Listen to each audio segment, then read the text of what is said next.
Telugu YouTube చరిత్రలోనే మొదటిసారిగా హిమాలయాల పుట్టిక మరియు అవి భారతదేశాన్ని ఎలా శాసిస్తున్నాయి అనే అంశంపై ఒక భారీ డాక్యుమెంటరీ సిరీస్ను మీ ముందుకు తీసుకువస్తున్నాను.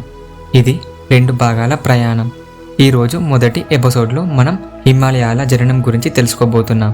ఈరోజు మన భూమిపై ఉన్న అత్యంత శక్తివంతమైన సహజ నిర్మాణం కథను తెలుసుకోబోతున్నాం.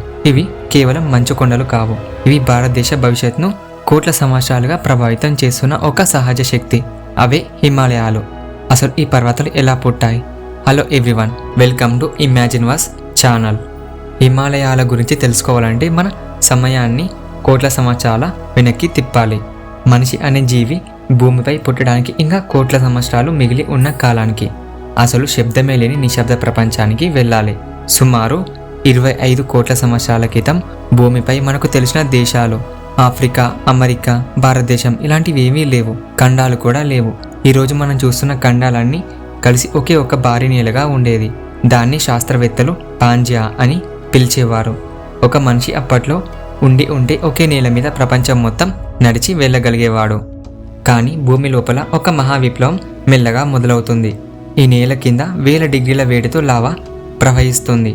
ఆ వేడి పెరిగి పైన ఉన్న నేలను మెల్లగా విడదీయడం ప్రారంభించింది. పాంజియా 2 ముక్కలుగా విడిపోయింది. ఉత్తర భాగం లారేషియాగా ఏర్పడింది. దక్షిణ భాగం గోండ్వానా ల్యాండ్గా ఏర్పడింది. ఈ గోండ్వానా ల్యాండ్లోనే భారత్, ఆఫ్రికా, ఆస్ట్రేలియా, అంటార్కిటికా కలిసి ఉండేవి. అప్పట్లో మన దేశానికి అంటార్కిటికా పొరుగు నేల. సుమారు 14 కోట్ల సంవత్సరాల క్రితం భారత ఉపఖండం తన పొరుగు ఖండాల నుంచి విడిపోయింది. భారతదేశ ఖండం తన గమ్యాన్ని వెతుక్కుంటూ ప్రారంభించిన ఒక మహా ప్రయాణం. ఆ రోజు నుండి భారతదేశం ఒక భారీ ద్వీపంలా సముద్రం మధ్యలో ఒంటరిగా ఉత్తర దిశగా ప్రయాణించడం మొదలుపెట్టింది.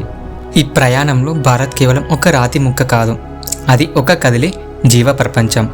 అంటార్కిటికా నుంచి విడిపోయిన తర్వాత మన దేశం కొన్ని కోట్ల ఏళ్ల పాటు ఏ ఇతర ఖండంతోనూ సంబంధం లేకుండా సముద్రం మధ్యలో ఉండిపోయింది. అందుకే ఇక్కడ పెరిగిన చెట్లు, తిరిగిన జంతువులు ప్రపంచంలో మరెక్కడా కనిపించవు. అప్పట్లో ఇండియాలో మంచు లేదు. అంతా దట్టమైన ఉష్ణమండల అడవులు. గాల్లో ఎప్పుడు తేమ, విపరీతమైన వేడి ఉండేది. డైనోసార్లు అంతరించిపోతున్న ఆ కాలంలో నేటి ఏనుగులకు పూర్వీకులైన వింత జంతువులు, అతిపెద్ద తాబేలు మన నేల మీద తిరుగుతూ ఉండేవి. ఆకాశంలో నేటి పక్షుల కంటే పెద్దవైన ప్రాచీన జీవులు ఎగురుతూ ఉండేవి. ఈ ద్వీపం ఒక లైఫ్ ల్యాబొరేటరీ లాంటిది. మనం నేడు చూస్తున్న అనేక మొక్కల జాతులు ఆ రోజు ఇక్కడ పుట్టాయి. ఆ పచ్చదనం మధ్యలో ప్రయాణిస్తున్న భారత్ క్రమంగా ఆసియా అంటే లురేషియా అనే మహాఖండాన్ని ఢీకొట్టడానికి సిద్ధమవుతుంది. ఈ ప్రయాణం 1000 సంవత్సరాలు కాదు, లక్షల సంవత్సరాలు కూడా కాదు, కొన్ని కోట్ల సంవత్సరాలు. ఆ తర్వాత సుమారు 6.6 కోట్ల సంవత్సరాల క్రితం డైనోసార్లు అంతరించిపోయాయి. కొత్త జీవం పుట్టింది. భూమిపై జీవితం ఎన్నోసార్లు మారుతూ వచ్చింది. కానీ భారత ఉపఖండం మాత్రం ఆగకుండా తన ప్రయాణాన్ని కొనసాగించింది. అప్పుడు మనిషి అనే జీవి భూమిపై పుట్టడానికి కూడా ఇంకా కోట్ల సంవత్సరాలు మిగిలి ఉన్నాయి. భారత్కు మరియు పైన ఉన్న ఆసియా ఖండానికి మధ్య ఒక మహాసముద్రం ఉండేది. దాని పేరే తెతిస్ సముద్రం. ఆ తెతిస్ సముద్రం పైన ప్రశాంతంగా కనిపిస్తున్న లోపల మాత్రం ఒక మహాయుద్ధం జరుగుతుంది.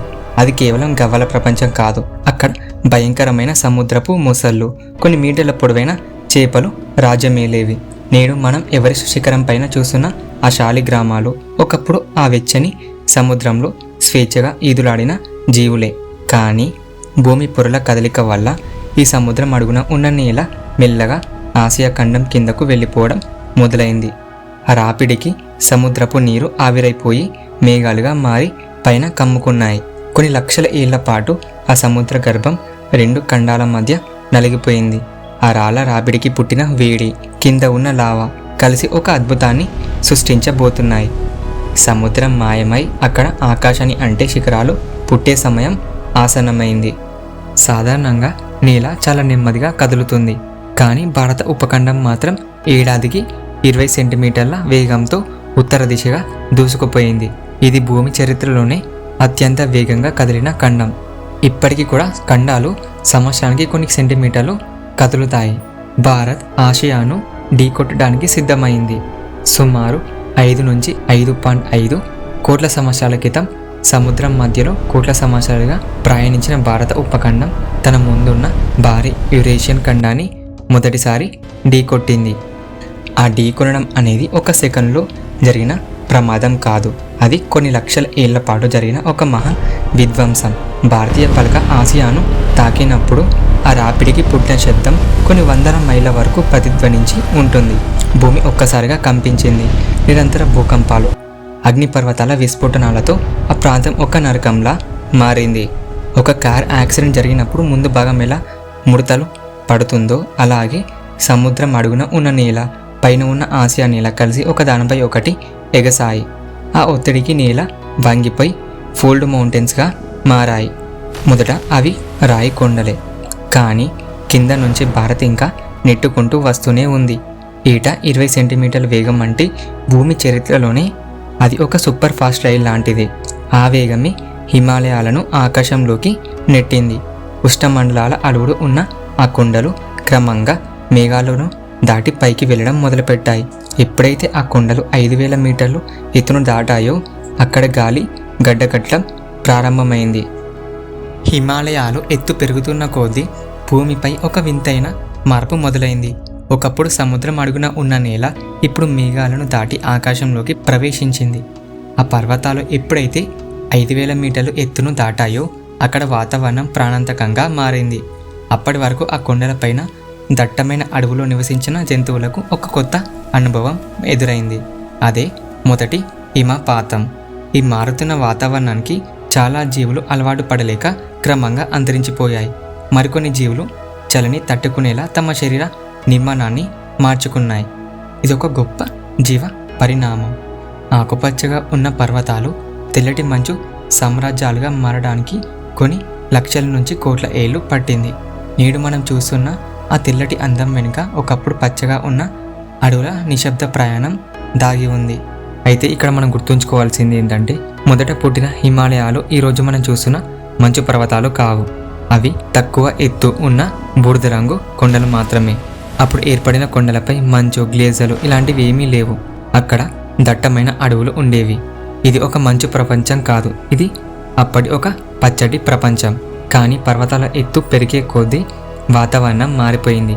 సుమారు కొన్ని కోట్ల సంవత్సరాల తర్వాత ఉష్ణోగ్రతలు తగ్గిపోయాయి. పచ్చటి అడవులు చలికి తట్టుకోలేక అంతరించిపోయాయి. ఇది ఒక వినాశనం కూడా మరియు మరొక సృష్టి కూడా.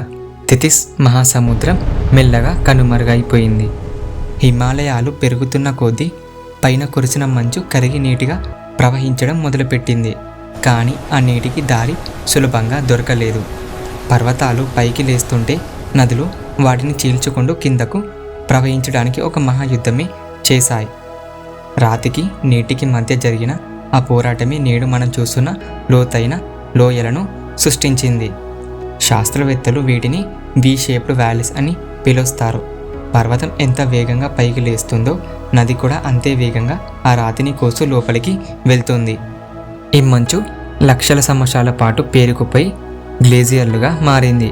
మళ్ళీ కొన్ని కోట్ల సంవత్సరాల తర్వాత ఈ గ్లేజియర్లో కరిగి నీటి ప్రవాహాలుగా మారాయి. అలా భారతదేశపు జీవనాడులైన గంగా, సింధు మరియు బ్రహ్మపుత్ర నదులు ఏర్పడ్డాయి.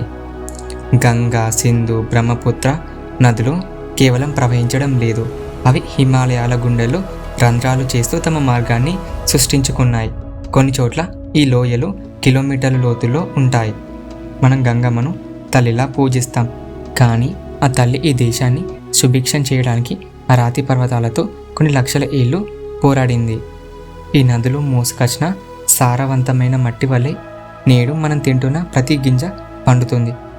హిమాలయాలు ఒక రక్షకుడైతే ఆ రక్షకుడికి రక్తం ఈ నదులే. ఈ నదులే తర్వాత భారతదేశపు మైదానాలను నిర్మించాయి, నాగరికత పుట్టడానికి నేలను సిద్ధం చేశాయి. హిమాలయాలు మెల్లగా భారతదేశానికి సహాయం చేయడం ప్రారంభించాయి. కానీ ఇది కేవలం ప్రారంభం మాత్రమే. ఈ ఢీకొట్టు అనేది కేవలం పర్వతాలు మాత్రమే కాదు, భారతదేశ భవిష్యత్తును కూడా పుట్టించింది.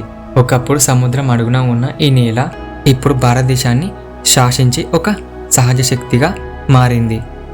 ఈ పర్వతాలు చల్లని గాలులను అడ్డుకుంటాయి, నదులను పుట్టిస్తాయి. మరి ఈ హిమాలయాలు భారతదేశాన్ని ఎలా రక్షించాయి? ఎలా మన వాతావరణాన్ని, మన నదులను మన నాగరికతను ప్రభావితం చేశాయి. ఇవన్నీ మనం ఎపిసోడ్ 2లో తెలుసుకుందాం. మీకు కనుక ఈ వీడియో నచ్చినట్టయితే లైక్ చేయండి, షేర్ చేయండి మరియు ఛానల్ను సబ్స్క్రైబ్ చేసి సపోర్ట్ చేయండి. Thanks for watching the video.